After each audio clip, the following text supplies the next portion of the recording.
Mettre la formation continue au cœur du management des entreprises, c'est le sens du petit déjeuner débat, organisé le 14 avril 2022 au B2B Lounge de Douala par le cabinet d'audit comptable Bokolo & Partners dans le cadre des activités du BNP Business Club.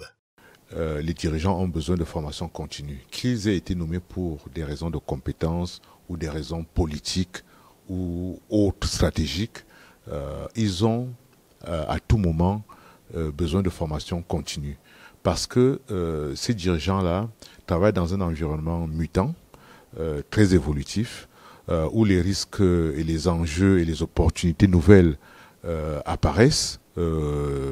Et donc, il faut continuer non seulement à être au fait de toutes ces évolutions-là qui peuvent être des menaces ou des opportunités.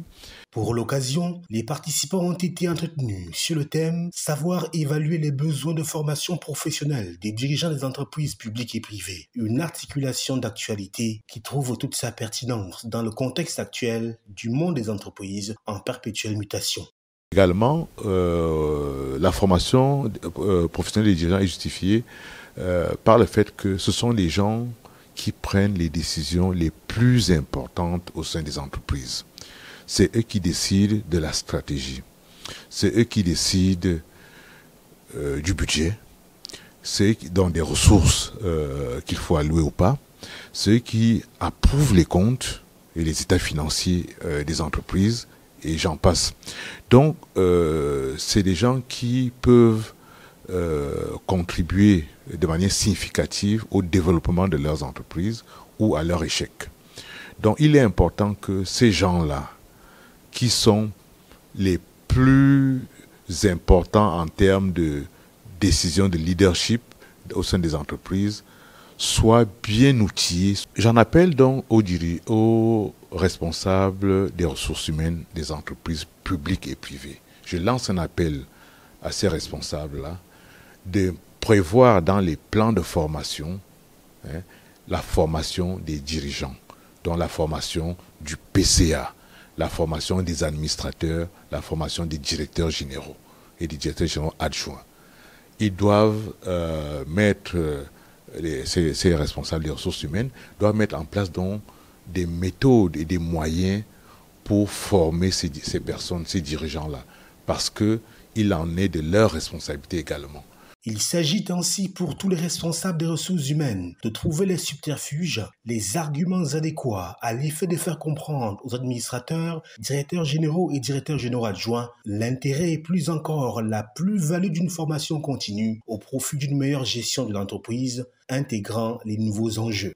Cette initiative est d'autant plus importante et s'avère même impérative car un manquement peut plomber la gestion de l'entreprise et entraîner des préjudices sérieux autant pour les administrateurs que pour l'entreprise elle-même. La thématique nous a fortement intéressés et les impressions sont très bonnes. Et les échanges que nous avons eus avec les autres participants nous ont permis sur la thématique de requérir quelques astuces pour pouvoir mener à bien une telle action. Une telle action dans sa délicatesse et dans sa difficulté, notamment quand on parle de formation des dirigeants sociaux.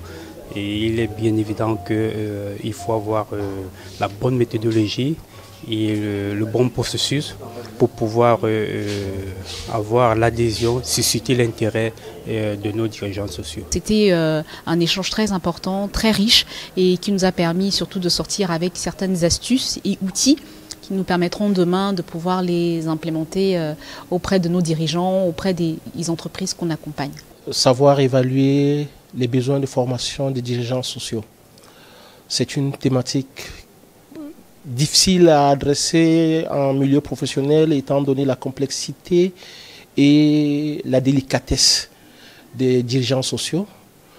Nous avons obtenu d'Émile Bokolo des pistes pour mieux adresser cette thématique.